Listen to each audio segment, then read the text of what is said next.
Maladena is a dictator. Maladena is a dictator. Free Sri-Lanka and not political prisoners.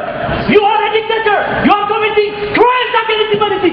Don't talk about food without freedom. We need freedom. More than food. We need freedom. Freedom. Freedom. Freedom. በቡድን 8 ሀገራት የመሪዎች ስብሰባ ላይ ለመገኘት ወደ አሜሪካ መዲና ዋሽንግተን ብቅ ያሉት ጠቅላይ ሚኒስትር መለስ ዜናዊ አርብ ግንቦት 10 2004 ወይንም ሜይ 18 2012 ከፍተኛ ተቃውሞ ገጠማቸው። የምግብ ዋስትናን በተመለከተ በዋሽንግተን ዲሲ በሮናልድ ሬገን ህንጻ ውስጥ በተጠራው ሲምፖዚየም ከአራቱ የአፍሪካ ሀገራት ተናጋሪዎች አንዱ የሆኑት አቶ መለስ ዜናዊ በደረሰባቸው ከፍተኛ ተቃውሞ ሲደነግጡ ታይተዋል። ንግግራቸውም ለደቂቃ የተቋረጠ ሲሆን ከአዳራሽ ውጭም ከፍተኛ ተቃውሞ ጠብቋቸዋል። በፕሬዝዳንት ባራክ ኦባማ በተከፈተው በዚህ ሲምፖዚየም ላይ ሶስቱም የአፍሪካ መሪዎች እንዲሁም ሌሎች ንግግራቸውን በተገቢው ማድረስ የቻሉ ሲሆን አቶ መለስ በምግብ ዋስትና ዙሪያ ንግግር በማድረግ ላይ ሳሉ ከአዳራሹ ከፍተኛ ተቃውሞ ተሰማ። መለስ አምባገነን ነው፣ በሰው ልጆች ላይ የሚፈጸም የግድያ ወንጀል ይቁም፣ እስክንድር ነጋን ጨምሮ የፖለቲካ እስረኞች ይፈቱ የሚለው የጋዜጠኛ አበበ ገላው ድምጽ አቶ መለስን ሲያስደነግጥ ሌሎች በአግራሞት ይመለከቱ ነበረ። Maladena is a dictator. Maladena is a dictator. Free Sri-Lanka and not political prisoners. You are a dictator. You are committing crimes against humanity. Don't talk about food without freedom. We need freedom.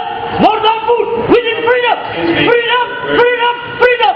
Maladena is a dictator. Maladena is a dictator. Free Sri-Lanka and not political prisoners. Okay, thank you. We've heard from you. ጋዜጠኛ አበበ ገላው የተቃውሞ ድምጹን ካሰማ በኋላ በአራት የአሜሪካ ፖሊስ ኃይል ተይዞ መውጣቱ ታውቋል። ከአቶ መለስ የጸጥታ ሰራተኞችም የንገድልሃለን ማስፈራሪያ እንደደረሰውም ገልጿል። ከጋዜጠኛ አበበ ገላው ጋር ስለ ሁኔታው አጭር ቆይታ አድርገናል። በጣም አመሰግናለሁ አበበ። እንግዲህ አቶ መለስ ስብሰባው አዳራሽ ወይ ደግሞ ሲምፖዚየም አዳራሽ ውስጥ ሲደነግጡ ነበር ያየነው።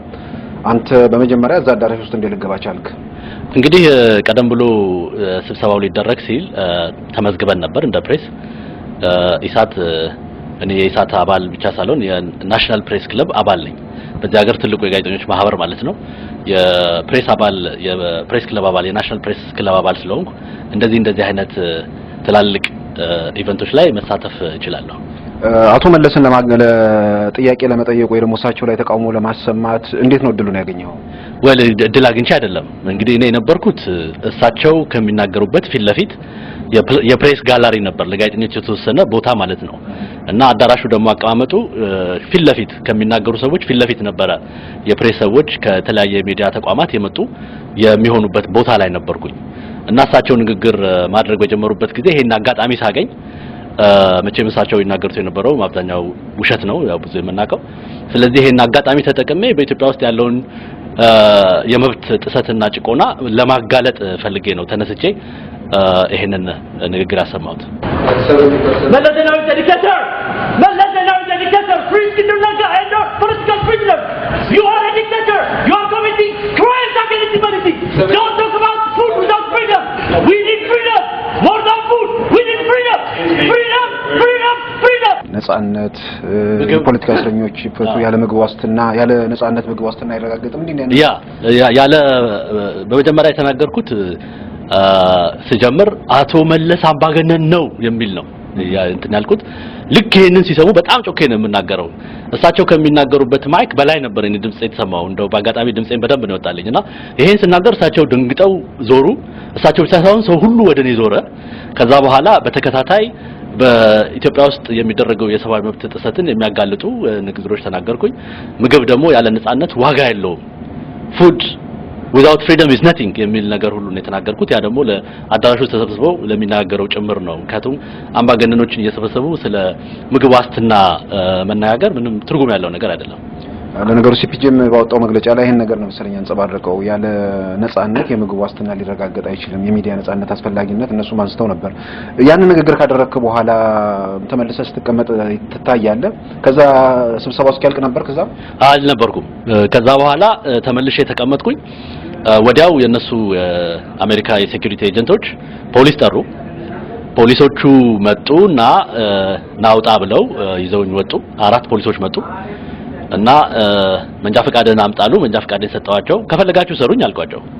አይ እኛ እናስረህም ማለት እና ግን አንዳንድ ጥያቄ ጠየቁኝ ለምንድነው ያልከው ምናምን ነገርኳቸው ምንድነው ያልከው አሉ እኔ ምንም ያልኩት ነገር የለም በኢትዮጵያ ውስጥ ያለውን የሰብአዊ መብት ጥሰት ነው በዚህ መድረክ ላይ ተናገርኩት ይሄ ደግሞ የአሜሪካ ህገ መንግስት የሚያረጋግጥልኝ መብቴ ነው አልኳቸው እነሱም ያንን ተቀብለዋል ምንም ያሉኝ ነገር ማለት ካዳራሽ ከመውጣት ውጭ ወደ እስር ቤት ወይስ ሌላ ቦታ ወስደዋል ወደ እስር ቤት አልወሰዱኝም ጥጋት ይዘው የሚፈልጉትን ነገር አጣሩ መንጃ ፈቃዴን ወስደው ማንነቴን አረጋገጡ ከዛ በኋላ በሰላም ነው የሸኙኝ እንደውም አንዱ ፖሊስ ሲያስወጣኝ የምትለው ነገር ሁሉ ይገባኛል በእነሱ አቆጣጠር በ1998 ወደ ኢትዮጵያ ሄጄ ነበርና I know what's happening there ነው ያለውና በኋላ መጨረሻ እንደውም ጀርባዬን ቸብቸብ ያደረገ you made your point ብሎ ነው ያስወጣኝ ፖሊሱ እና ምንም የፈጠሩብኝ ችግርም የለም በጣም እንደውም ይሄን ስላረኩ ደስተኞች እንደሆኑ ነው ያየሁት የመጎነታተል ነገርም አልነበረም ኧረ በፍጹም እነሱ እንደውም እንዳልኩ ምንም ይሄ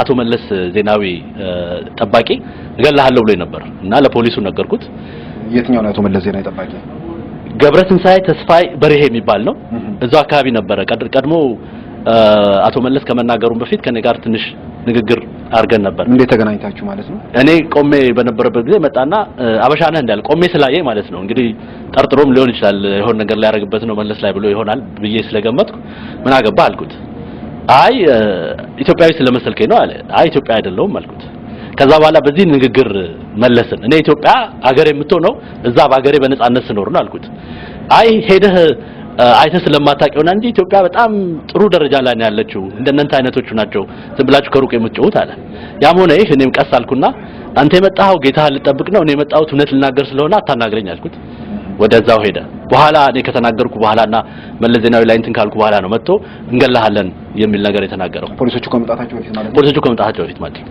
ካዳራሽ ስትወጣ ውጭ ደግሞ ኢትዮጵያን የተቃውሞ ሰልፍ ያደረጉ ነበር አግኝታቸዋል ጨርሰው ሲወጡ ነው ያገኘዋቸው እንጂ አላገኘው ምክንያቱም እኔ የገባው በፊት በኩል ነበረ እና ሰልፉ ደግሞ የነበረው በሌላ ሳይድ ነበር ይሄ እንግዲህ እዛ አዳራሽ ውስጥ ገብተህ አቶ መለስን መቃወምህን በድምጽ ለሞሳቸው ሲደነግጡ የታየ ምስል አለ ከዛ በኋላ ለከላይ የአካባቢ ሰዎችም እየደወሉ ነው የገባበትን ጉዳይ አሳክቻለሁ ብለህ ታምናለህ እኔ በጣም ምክንያቱም ስገባም የአቶ መለስን ውሸት ለመዘገብ አልነበረ የገባሁት ይሄን አጋጣሚ ተጠቅሜ የኢትዮጵያ ህዝብ የታፈነ ድምጹን ለማሰማት ምክንያቱም ይሄ ትልቅ መድረክ ነው ፕሬዝዳንት ባራክ ኦባማ ያዘጋጁት መድረክ ነው የሳቸው መድረክ ነው ከፍተኛ የሆኑት የአሜሪካ ባለስልጣኖች ሁሉ ነበሩ በዚህ መድረክ ላይ እና ይሄ መድረክ በጣም ትልቅ መድረክ ስለሆነና ከተለያዩ ሀገሮችም የመጡ የሚዲያ ተቋማት ጭምር የነበሩበት ስለነበረ ይሄንን ተጠቅሜ መልእክት ለማስተላለፍ ነበር የገባሁት እንግዲህ አቶ መለስ ለጄት ጉባኤ ነው የመጡት እዚህ መምጣታቸውን ተከትሎ የድጋፍም የተቃውሞም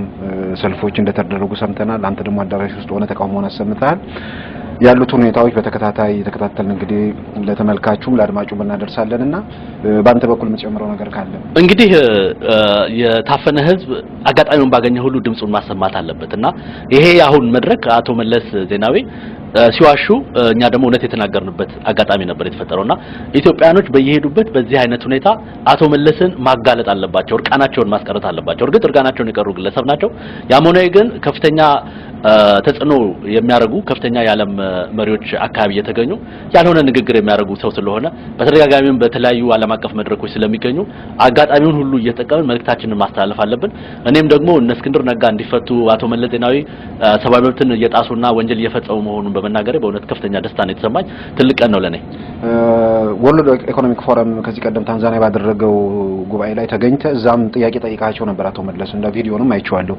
ከዛ ምን ይለያል ያንንም ተመሳሳይ ነገር መሰለኝ ከዛ የሚለየው ነገር ምንድነው መቼም ታንዛኒያ ሆነ እንደዚህ አይነት ነገር ማድረግ አትችልም ምክንያቱም እዛው ሊያሳፍኑም ይችላሉ ታንዛኒያ ሙሉ በሙሉ ነፃ የሆነ ሀገር አይደለም እርግጥ የሄድኩት በወርልድ ኢኮኖሚክ ፎረም ተጋብዤ ቢሆንም ያሞኔ ግን በአፍሪካ ሀገር ውስጥ ይሄንን መናገር የሚችልበት ሁኔታ አልነበረም አሁን ግን ያለውት አሜሪካን ሀገር ውስጥ ስለሆነ መብቴንም እና ግዴታዬንም ስለማቅ ይሄ መብቴ ነው የመናገር ሐሳቤን የመግለጽ መብቴ ነው ምንም እንኳን ድሉ ባይሰጠኝም ግን መብቴን በመጠቀም አቶ መለስን ለማጋለጥ በመቻሌ በእውነት ትልቅ ነገር መስሎ የሚሰማኝ ትልቅ ደስታ ነው የተሰማኝ አመሰግናለሁ አበበ አመሰግናለሁ መለስ ዜናዊ ዲክታተር